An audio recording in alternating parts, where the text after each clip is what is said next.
And we're live. Hello, everybody. We are live here at Treasure to Remember, and we will be uploaded soon to YouTube.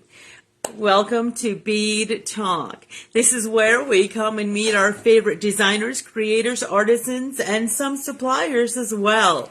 Hello, I am Kelly Markell of Treasure to Remember, and we're here. So excited to bring you another fabulous show. Today on our show, we are featuring the lovely Lesley Scott of Swan Song Designs. She is an amazing artisan. We are going to be sharing out some details. We're going to just do a little bit of promotion right now. You see behind me, I have this lovely, lovely table full of gemstones and beads. Well, today I was part of an online gem and mineral convention.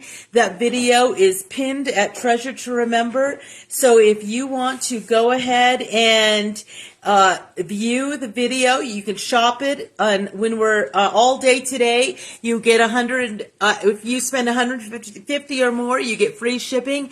And if you claim items today, you get to be in the raffle. We have an amazing gemstone globe that we are sharing out. So we are going to be basically just today, BEAD TALK. I'm sorry, you guys. My mind is all over the place because I already did a 2-hour live with the gem show. It was so much fun. So we're just switching gears here. Martin's getting me my phone cord so we don't run out of juice. I got everything going on around here. Okay. We'll let them take care of us. We are going to be having a wonderful talk with the wonderful Lesley Scott of Swan Song Designs, and we're going to see if she's here. We're just going to bring her right on and get right to it. Okay, Lesley, I'm going to invite you on, and you just go ahead and add yourself on.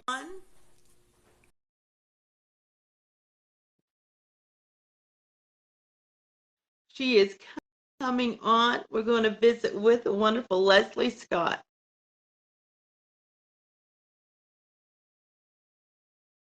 In my room behind my chair is a little container. It's orange, and it has, you'll see a bunch of artists, a bunch of pendants and stuff in it. You get it? Hey, Lesley, we just sent you an invite, so you want to just go ahead and accept our invite. It should be at the bottom left. If you see a little, let me see, I think that it's already being added. Okay, we're just waiting for her to accept it. We have, let's see, we already talked about everything that was going on. It says no answer from the guest. Okay, we're going to try it again. Accept, add. There we go. I think this might do it. She might have been. Oh my God, a thick. There you are, darling. Sweetheart. I tell you, I have my dog is freaking out right now. That's okay. We'll include him in the interview. Well, he's going upstairs because he thinks, I guess, somebody's up there, right? So, all right. Everything's all right. You can see me. You're sideways, but it works for me. I don't know about anyone else. Well, there you are. There it is. I'm trying to figure out my thing. All right. It's a little bit. You are so good. Take your time. We are good. I'm just going to take a drink of my water. Yeah. Go for it. I got this funny, maybe if I take it off the holder. You gorgeous creature. You just do whatever you need to do. We're right here waiting for you. Yeah. Can you hear me? Perfect. Can you hear me? Yeah. Not too loud though. Let me just keep talking. Okay. Okay, everybody. Okay. Welcome to BEAD TALK, Leslie Scott of Swan Song Designs. Okay, That's I'm gonna put something behind the phone.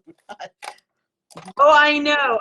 I know. I have the same problem. I finally went and got a camera. It was, a professional camera Yeah, tripod, and I didn't have anywhere. They didn't have anywhere to put my phone, so I Martin had got to one get his drill here, out. but I can't figure out how to make it, like it goes sideways. Yeah, always. I have one too, and I kick it to the curb. It drives me nuts. Well, hello, Okay, Leslie. so Good you to see you you. have quite the day yourself, right? It's been wild.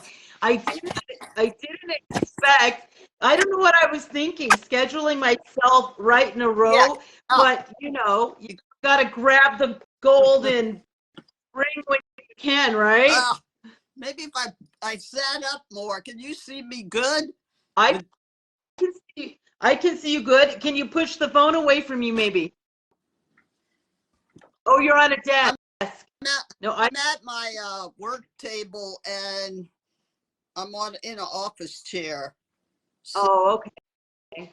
So maybe if you bring your phone down this way just a little, like toward you. There, yeah. that's it. Perfect. Perfect. All right. It Woo! was a thunderstorm at the moment, but we could. We're rocking and rolling now, Okay, the though. dog is down here and he may decide to join. That's, hey, we're all about letting the dogs and cats join. We're fine with that.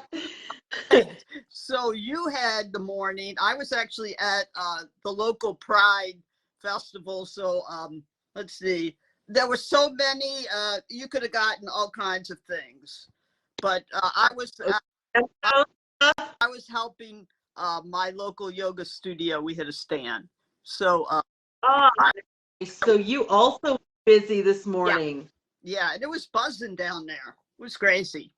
Look at us, women on the go, Leslie. What can we say? We'll just go all over the place, Kelly. So I'm grateful we got together this time. And and I know that you have a lot of my work. I don't see it too much, but Oh, let me tell you, you're not the only one. A lot of folks ask me, they're like, we know you have a lot of our stuff. Do you have anything made with it? And I have to tell everybody, I'm just going to say it right now. I'm going to admit it. I am a closet component hoarder. well, You know, I'm a glass bead hoarder, okay? And I'm in a show right now, right? So I hoard. This is Anna Verba, her adorable little hedgehogs, right? aren't those just stunning? I, I'm just I like, wow. Are those the ones you got a picture of up yeah, already? Because I was. it's on the New Moon Artisan Guild June Gallery series. And Are you always shocked when you see people using your stuff in the designs? You're like, I didn't even think to do it that way. yeah, Wow. and then I love Molly Cooley's glass beads, okay? And I just combined it with my bronze, right? And so this is my finished jewelry. Jeez. A lot of people don't often see my finished jewelry because they buy my components. Right, Like, right. So that was yours. Oh, I see. So you're using the artisan bead, putting it, and it's yours. Oh my goodness. yes, It is fabulous. this is my bronze, okay? And I just put it all together. Like any, No, I have like you're looking at it little to one of my right. at the bottom. You really can't see it too well, but it's there. Anyway. Oh no. Actually, your phone is really good. It picks up the image Oh, great. Sometimes it blurs out, but that held up really well. okay. So what you want to talk about, huh? I'm just so glad we got you on here. I'm just like, whatever she wants to do, I'm all about it. Well, we have our guest on. We try keep the same theme of sharing our past, present, and future of your journey. Just touching on a little base, and if there's any kind of, I love when there's word of inspiration for all the young artists out there, or the people who feel like they are afraid to even venture out, just to give them encouragement and inspiration. But it happens while we talk. So how about, so hey, Miss Les, let's start. Please tell me again, where are you hailing from? I'm originally from New Orleans and a proud New Orleanian, but of course I haven't lived there in a long time. But my family, of course, were there and got devastated by Hurricane Katrina. And I started making hurricanes. I still make hurricanes. I made them in fused glass and then in silver, metal clay, and bronze. So occasionally I do put them up as components or as a finished pendant. But I will have to go back because unfortunately I lost my older sister in April. So that's my second sister. There was only three of us. And so now I'm sisterless, except for my bead sisters, right? My jewelry. Yes, but, I will be going down there. I haven't been down there in a while. My brother is there, not in the city, but outside, and he has to do a lot of the footwork. But I left New Orleans when I was younger and have moved and been lots of places. And the first place I landed after for quite a while was Ireland. I lived in Ireland for 10 years because I have an Irish husband. I met him over there, and we had stained glass studio in Dublin. So I'm going to show you a picture of. Yeah, multi-talent. Oh my goodness. Oh, how precious is that? and we had this studio, and it was in a government building. It used to be an old sugar mill that the government restored and made it into small businesses. We weren't the only crafts business in there, but learned. I mean, like the antique malls when they have the big building and everybody, that's like one antique mall and they have little places you can sell inside. Yeah, well, this was quite a while ago, so it was new, really new in Ireland. They were finally discovering that crafts were a good business. And so they started opening these kind of craft clusters, and we were in one of those. And it was a really old sugar store that had been restored, and it had a lot of funny things about it. But, it was just, we took it from little to big, and we sold the business. And he officially emigrated, but he never became an American citizen, so he's still very Irish. After we left Ireland, we traveled a lot. I'm saying, yeah, we were in Utah, Monument Valley. We went there, and we went all over the West Coast primarily because actually he thought he wanted to live in Oregon. And I got to Oregon, and it was raining, okay? And I had endured years of no summers, followed by horrible winters, followed by no summer, followed by horrible winters. And I said, no, we're not living here. We went and lived in New Mexico. So I lived in New Mexico for over 10 years. And moved to Pennsylvania from New Mexico. So we were in several places in New Mexico. Last place was Las Cruces. before we moved here. He got a job as a professor in Millersville University, which is a part of the state college system in Pennsylvania. And settled down in Penn and you're still yes, there. but I wanted to move again. But I just don't know if I can get him to move now, you know, because you have that wanderlust in you. It's mostly because, you know, it's not a place I would have chosen to live. The East Coast is so different.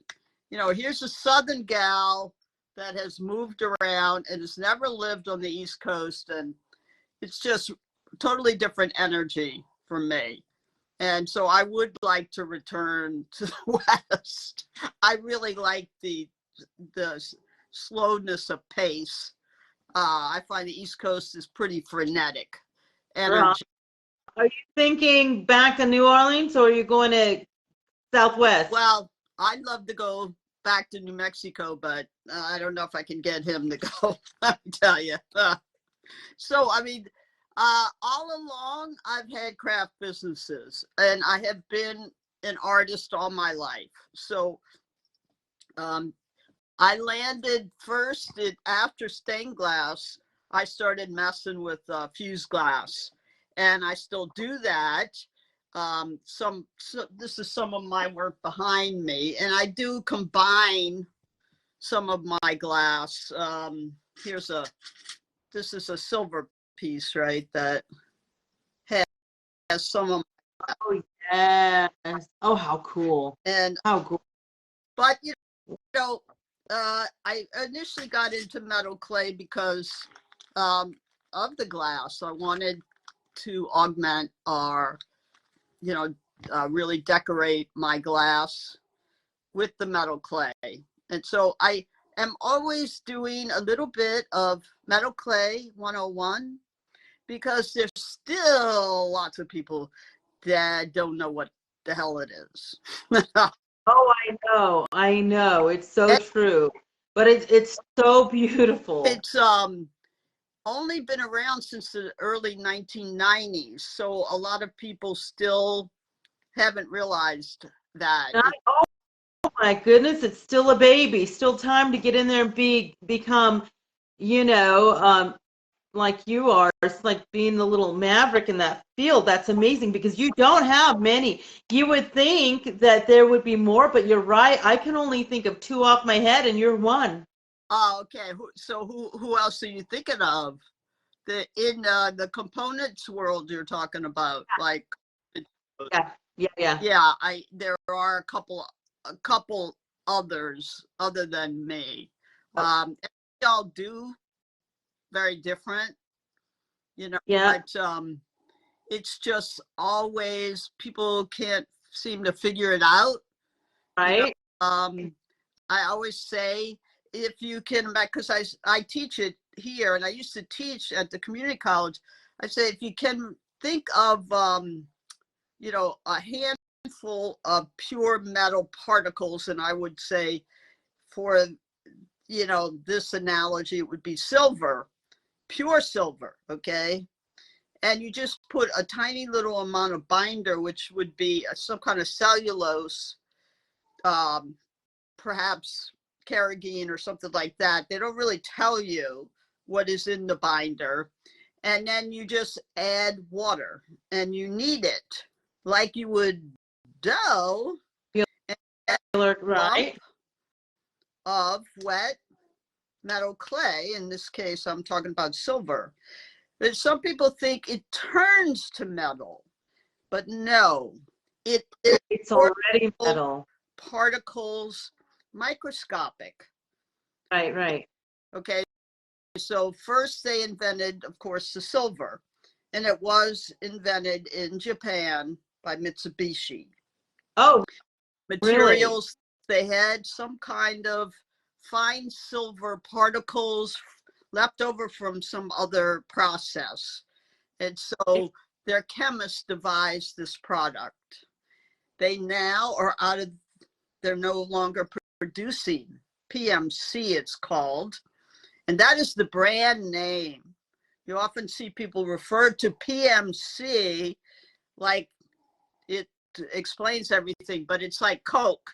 That's a brand name. Okay. Right. It's not. The general term is metal clay. Right. So silver and of course gold, extremely expensive. And then they went on to the what they call the base metal clays. Okay, it was harder to figure them out because like copper and yes, because silver and gold can be fired in the open air. They don't need a reduced environment. So the copper and bronze have to be in a reduced environment. In other words, they have to be covered. So cover it, carbon. And so kilns get a little dirty. We have to use a stainless steel container to fire in. And oftentimes the stainless steel container kind of puts out, it's not actually the carbon that comes out, but it's the heating and cooling of the stainless that leaves these kind of yickies. Right. It always has a little black byproduct or something. Yes, it flakes off from the container. So a lot of people, seem to think, well, metal clay, it turns to metal, but no, it is metal to begin with. Metal. Ooh, that's interesting. Some of the products can be fired with a torch, but in reality, if you want the best bond, the best tensile strength of the metal, it's better to fire in a kiln. What about a microwave kiln? Will it fire in there well enough? No, you have to go quite high. In terms of bronze, I'm firing to 1500 degrees Fahrenheit. That's not pretty warm. And you do need to control. You need a controller on your kiln because you need to control it a certain way up and a certain way down, especially if you are combining glass or any other kind of component. Oh, right. So when did you first get started in doing your metal clay component? Well, I started after I started teaching. I used to make up a lot of jewelry, and this is before the heydays of Facebook, right? I couldn't sell it as much, and I started to see these jewelry groups like, if I take these things apart, then maybe I can sell them, right? And so I see. So you did all your creating with your own stuff. Oh yeah. Oh, of course. But I just, had limited market. I just had stopped doing outdoor shows, especially after the recession. I stopped getting invites to teach, in bead stores, and I had my contract at the community colleges went out. So I started to look around. Well, what else can I do? So that's when I decided, well, hey, I can take these things off the earrings and start selling them. But now, of course, I do only make components. Primarily. So were you so pleasantly surprised? Because I can imagine, because I see your stuff flying, and everybody, when they see something they want, they were like, yep, that one right there is mine. Yeah.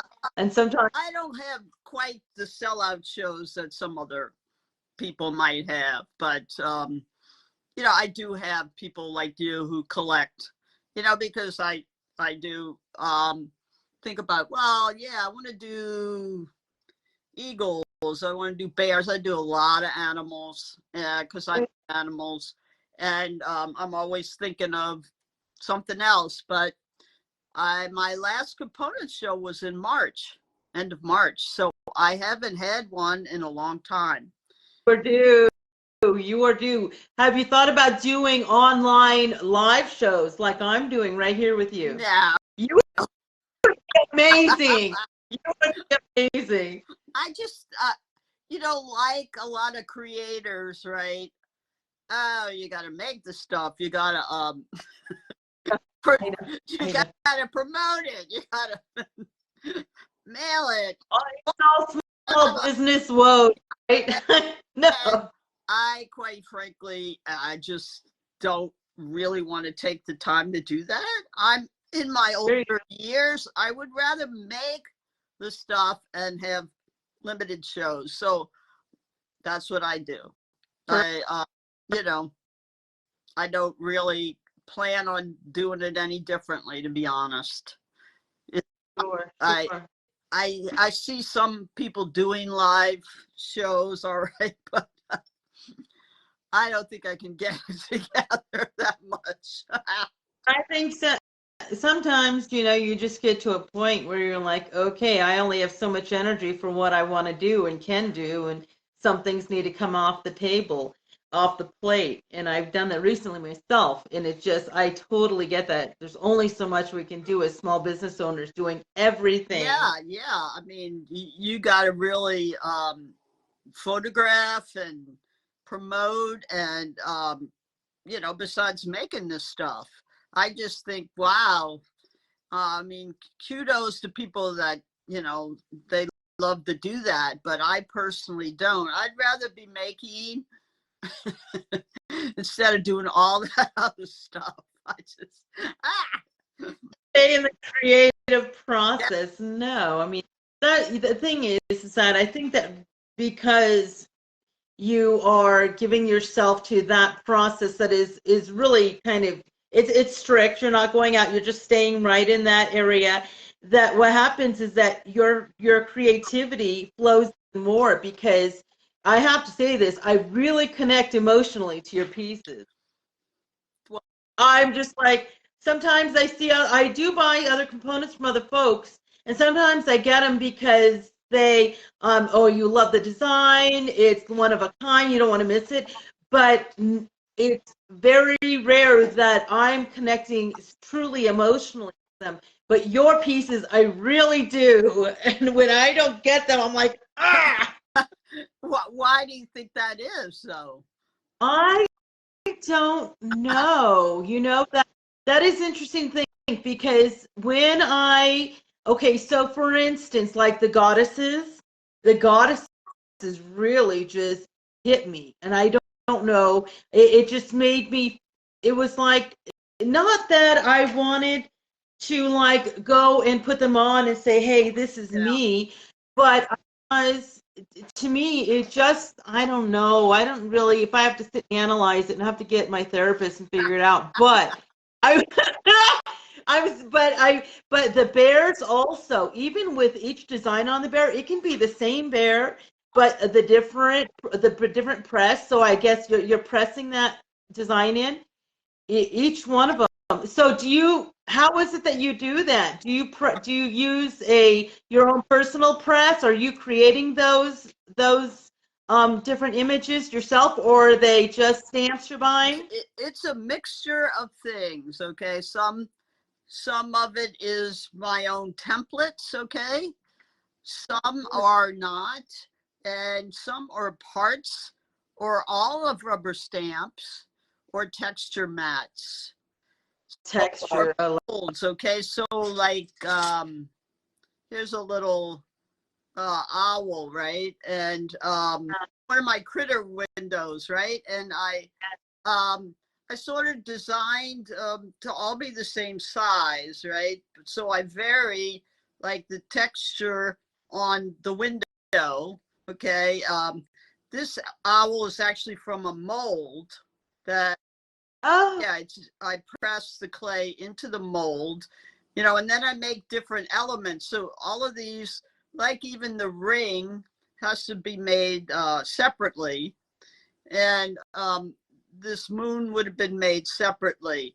And with metal clay, you have to dry all the elements, okay, and then you put them together with wet metal clay paste, and so this is like what they call a clay cutter. It's like a cookie cutter. Okay. Right. I have to roll out a certain amount of clay onto, in this case, is a texture mat. Okay, and then I use the clay cutter to cut out this shape. Okay, and I would layer. Yeah, you're just laying. So I'm in a series. Okay, I'm always doing more. So here's the same critter window, right? Okay. So this one is it's actually a different sized owl, and it's white. I painted it white, so the details are different. Also, some of the details on this would be different because I would choose different areas of the texture mat. So all of this comes together later, okay, before it goes in the kiln. And it doesn't look like this when it comes out of the kiln. This is hand painted. So I do a big series of hand painting, lots of components. So I just finished and actually put up a photograph of a whole lot in a tray yesterday on Instagram, because nice. I will be having my first component show in a while for my birthday, and I'm honoring my two sisters. So I'm doing like a three sisters show for my birthday. And I always do, I try to take their colors. Okay, purple is one sister's favorite, and periwinkle blue is the other one. And then mine is turquoise. So I'll have a lot of those colors in that show. Oh, that just makes it even more precious, Leslie, thinking about that's beautiful. That's beautiful. I'm glad, I really am glad that you mentioned that about how you were doing each of your pieces and then layering your component together, because I didn't know the owl was yours. I honestly thought that the little animal component was was maybe a brass or something, a charm or something that you're putting in there. No, that's all you do. Let me show you like one that hasn't been fired yet. Like this is a piece, I don't know if you can see it well. This is a piece of unfired bronze. It's a raven, okay?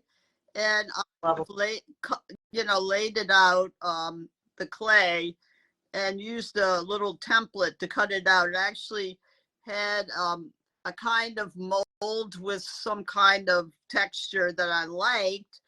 And then I actually sometimes I go in and with certain tools make eyes and, lines in the wings and stuff like that. Now this is unfired, okay? Now, if I drop this, it'll break. Bronze, okay? So then I would attach it, to the window, like, this is the back, but I would attach it to the window. So yes, all those little things are handmade by me and put together, and then fired. So I don't have many. If you see anything I do, except for these made pieces, sometimes they will have little things that aren't mine, obviously, Sometimes I may have little brass moons or stars added to finished jewelry, but no, everything in most of my pieces are handmade by me. So yeah, it takes a beautiful clarification there, because just as you're scrolling past, right? Oh yeah. Oh yeah. And the kitty cat would have been made separately, and a little star down here. And then of course the ring would have been made separately, and all of that would be put together before I put it in the kiln. And that's why some of my pieces are more expensive than other people that make components, metal clay components, I once asked Jennifer Reese is her name. Now she does a lot of components, And when I first saw them, I thought, how could she sell them that cheap? I know how much work goes into them. And I contacted her. I said, I don't know how you do it. And she Please share. said, I love quantity. I said, I hate quantity. I'm going to do quality. And so you know that with any of my pieces, I'm not making hundreds, okay? I'm not making thousands, you know? So, I mean, she obviously has a mold, and she just, you know, pushes the clay in the mold, takes it out, pushes it out. Like, to me, that's not the kind of creativity I want to get in. Right. Everybody has their own art that fits their soul. No, that's why that's why when I buy your pieces, I absolutely do collect them for the art. And that's why I don't skate with them, because it might take too much out of me to sell it if somebody actually wants to buy it. I want to give it up. I don't want to give it up. Don't feel bad, okay? I finally met one of my collectors. This woman actually lives somewhere in Pennsylvania, and she contacted me and said she was doing a show here in Lancaster.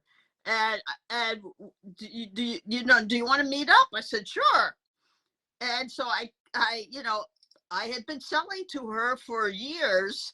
And so when I saw her, of course, I'm looking to see if she has any of my components. And I said to her, so how come I never see my components? And she looked really sheepish. And she says, I hate to admit this, I kind of hoard yours. I went, what? She says, I just love them so much. So I only keep them for me and for friends and family. Yeah. You know, it is what it is. They're going to have to fight him out of my cold dead hands. They just, you know, I'm sitting here looking at my stuff, wondering who's going to get this, what kid is going to get that. And so I have one list of items they can just throw in the grave with me. Well, I mean, it's quite an honor to be told stuff like that, Kelly, because, you know, I know that what I put into it is a lot, and it's so appreciated by the people who buy my, and okay, if you want to hoard them, that's all right with me. Well, I thought about making my own little shadow box with all of the pieces, and this is not a joke, Leslie. I was like, you know, one of the gals here, she makes shadow boxes for her butterflies, and it got me to thinking, all I need is a shadow box and to put my components. People don't. I'm like, look, it's a miniature bronze statue out there. It's a miniature silver statue, okay? You don't understand. It's, you know, but people definitely, they're like, is that for sale? No, sorry. But I'll tell you where you can get it. You can get this stuff, but not mine. Well, I'm honored, as I can say. It's truly nice that somebody feels that way. You know, that you know that, yeah, it is made with love. And I'm always thinking, wow, oh, I'd love to do this. I'd love to do that, you know, especially when I go through a series like the Critter Windows, you know. So I think of, oh, who else? What else do I want to put in, like a window? And it's a concept that I came up with to make it more affordable for people, okay, you know, to have a focal pendant that's quite unique and different. And I know that a lot of people collect animals, they really do, and they're in certain animals. Of course, my animal is the swan. So you always see this. I don't know if you can see it good. I sure can. I know that image very well. And, you know, a lot of people, some people have asked me to buy it, but I can't part with it yet. So, but I mean, it is a fair amount of silver, and sure. Well, no, it's so personal. You know? So the swan has always been really special to me. And I sort of designed this piece in a class with a Polish metal clay artist named Anna Mazon, who's one of my favorite. And she was like ecstatic that I did this because she said, "Oh, you're the first person to do an animal with her technique." See, a lot of people do classes project oriented, right? Because I have run into this a lot when I used to teach a lot, that they want to make exactly what you made. And I personally can't do that in a class. So I'm always using their techniques to make something of my own. And so she just always loved me taking her classes because she knew I would do something different. But when I teach metal clay, I encourage greater creativity because it's visuality. Yeah, but it's so easy to copy, to do it exact. And, there's so many other things you can do in metal clay. I mean, for instance, rubber stamps are out there in a great abundance, and you can literally just stamp that image into metal clay and fire it, and you got it. But, some people have to produce it exactly the way you want it. But I encourage, wait, hey, pick something else. And I realized that I had to get rid of a lot of textures and stamps because people had too much choice, and it would be overwhelming. So I started to bring just a certain amount. And I used to call texture hogs. They would load up, and I'd say, wait a minute, there's other people and they might like that texture. And so I'd have to limit them, okay, because they go crazy with the texture. Oh, I like this one. I like this one. Oh, I like this one. And they haven't even sat down and done anything yet, So it's got stuck at the texture. Or the rubber stamps, they go to rubber stamps and, oh, got this. It's like, okay, hold off, but that's what, teaching taught me. And so when I stopped teaching at the community college, I did have all the stuff. So when I started the Metal Clay D-Stash group, which I'm the admin of. It's 6 years now. I have over 5,000 members.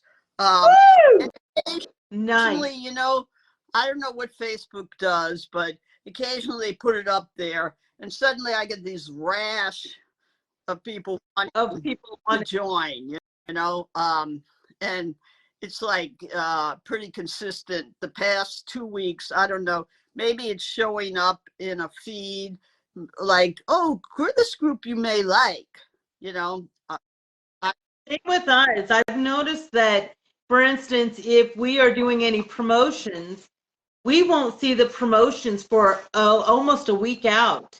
And they're finally coming in, or people are saying, hey, I heard about this, I heard about that. And I'm like, did you just see it in your feed now? Yes. That's I know. What are they doing? I don't know how to talk about Facebook when you're using Facebook, but a lot of people are having problems with Facebook. And then a lot of people, like me, depend on it. I had a crazy Etsy shop. There's absolutely nothing in it. I do have a Square shop. There's very few items in it. So I do depend on Facebook. So when Facebook has its weirdo things, like it did about a month or so ago, and people were saying they were getting blocked. They couldn't put up posts. They couldn't put up photographs. You start to worry. I start to go, oh God, is there an alternative? to Facebook.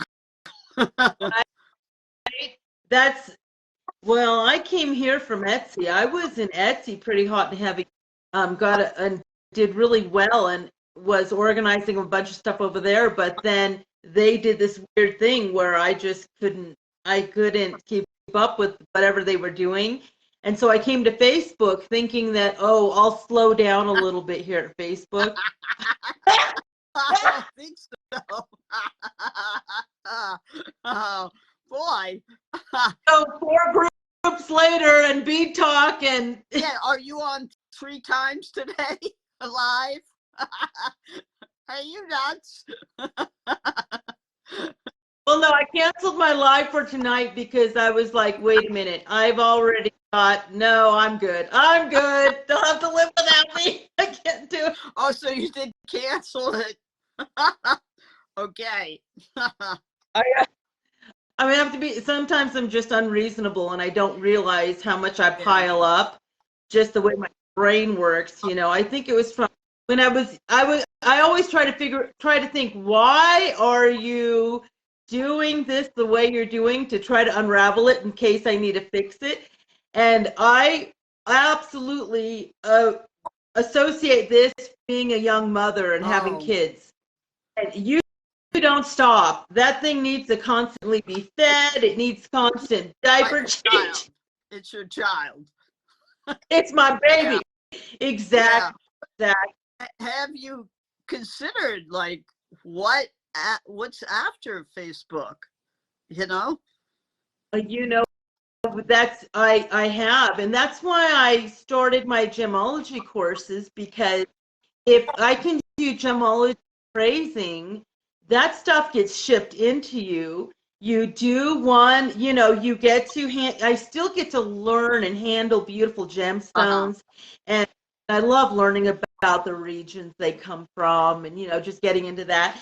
So I would still get to do that, but I was able to get to a point where I have 2 helpers now, and so they can handle the live shows, and I can be in the background. That's what I'm shooting for. Good luck with that, huh? Thank you. Speaking of, when you said, when you were talking about you going through, how you had done various crafts about your life, and I was just like, that is a artist. You can't help it. Your hands are always dabbled into something. Yeah, I mean, I got into metal clay mostly because of my fused glass, but I still love glass, but I find it harder to sell glass than I do my components. And oftentimes I'm thinking, oh, should I start destashing my glass? And I have gotten rid of a lot of it because, quite frankly, I'm not using it as much. But I mean, it's like, yeah, what's my next move? I just think I'll keep doing what I'm doing. I do kind of get scared about Facebook being so dependent on it. And I just like, what would I do if I didn't have Facebook groups? That's why I took my girls to Instagram. They're doing lives over on Instagram now, and YouTube, we're going to go to YouTube, just because it seems, I don't know what it is, waves, people come, people leave, and sometimes in droves, sometimes it's just a sprinkling, but they're not, their attention isn't always here, so it's like having to chase them wherever they're going. We want to be there too. And for me, I absolutely have no technical ability. Me too. I'm like, that's why I'm so glad I got these young girls, because I'm like, look, I barely know how to function on Facebook. I can't learn 5 other places. Like TikTok and I don't know, real chat, anything else. I'm like, oh no. Even Twitter, I never got into because I just feel like more time consuming. Like you're going down these rabbit holes all the time, and they're sucking your time, sucking the. Exactly. rabbit hole.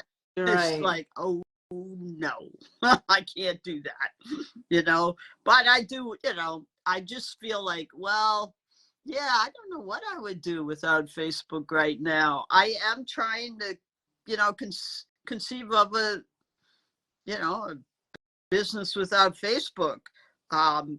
It's like some people say your own website, but I have found you still have to do an enormous amount of work to drive traffic to your website. And okay, you're somewhat independent, but you're using other things to drive business to your website.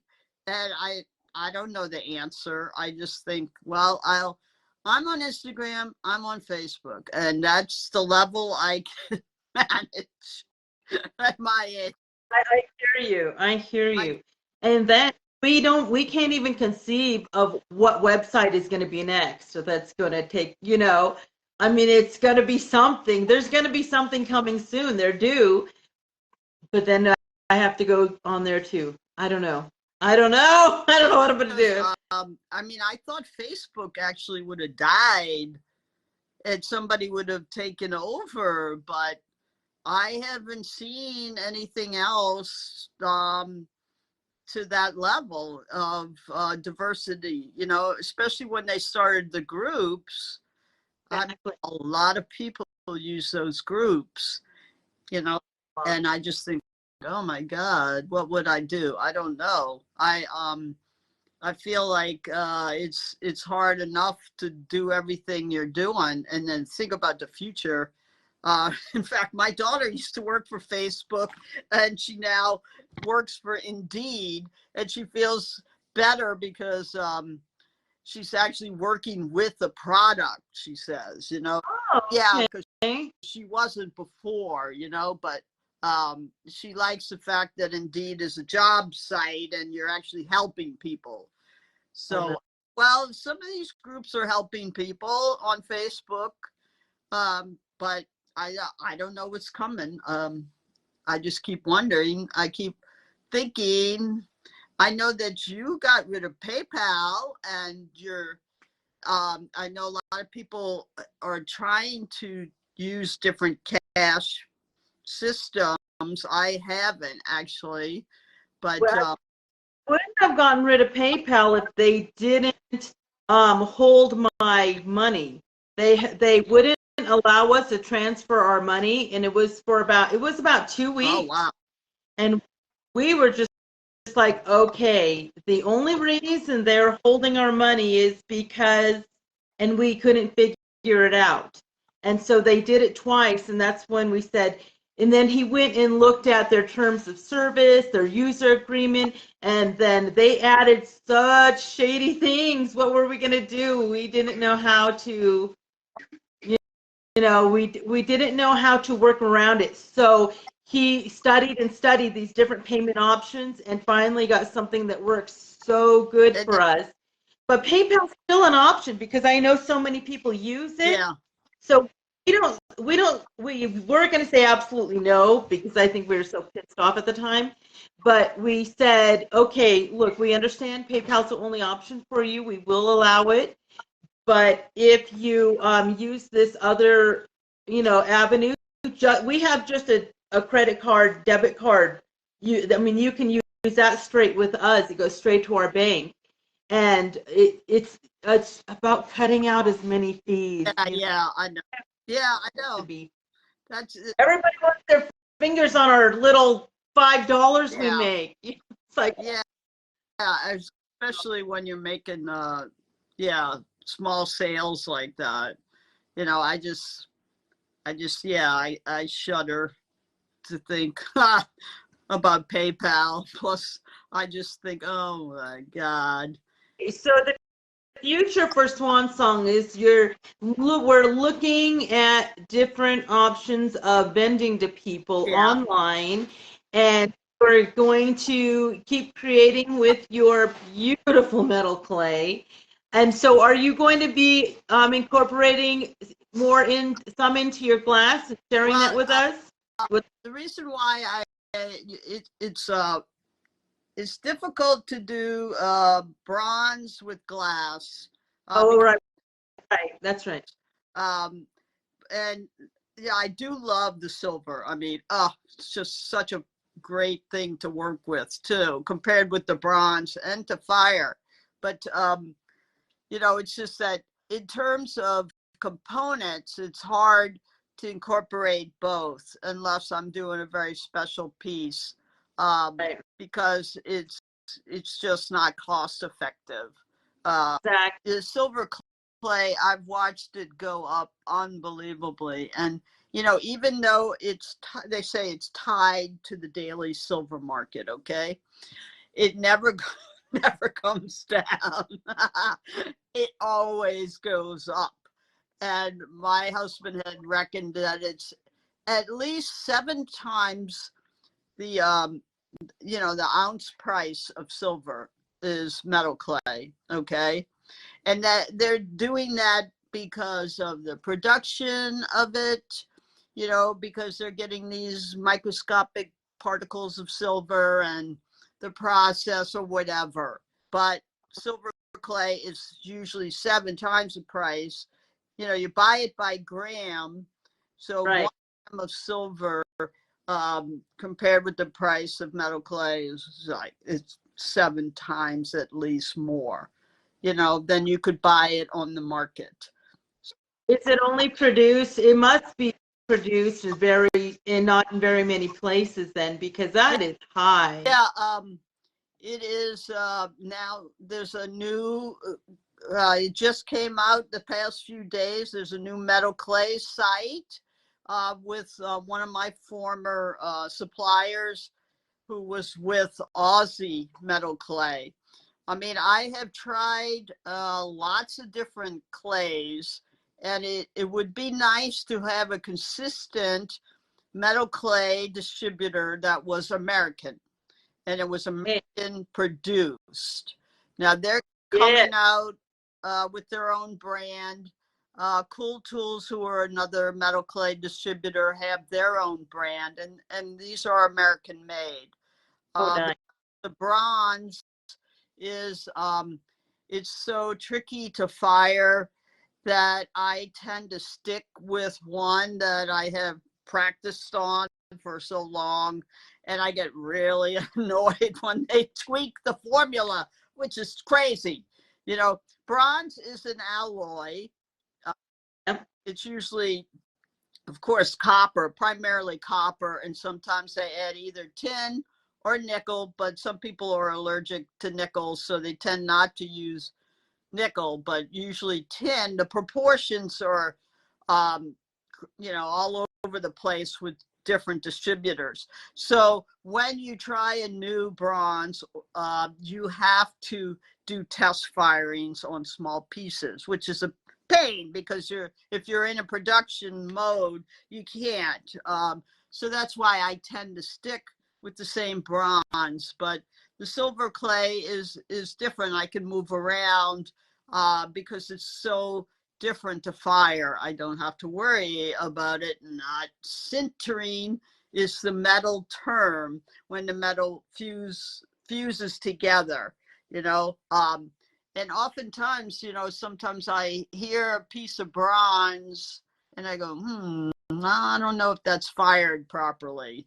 And it can happen on a batch that one out of, a few doesn't fire, but you never have that problem with silver. But you have the advents, so every time you open a packet of silver, it's like, oh God, I gotta make stuff that's gonna sell and get back, what you put into it, because the raw material is so expensive. So but fire the bronze, and if it's not fired correctly, that's it. It's done.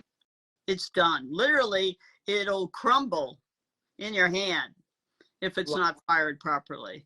And I mean, sometimes it's so deceiving because you could polish it and everything and it looks done, and then you go to work with it, say you're attaching a jump ring, and it breaks. To go, what?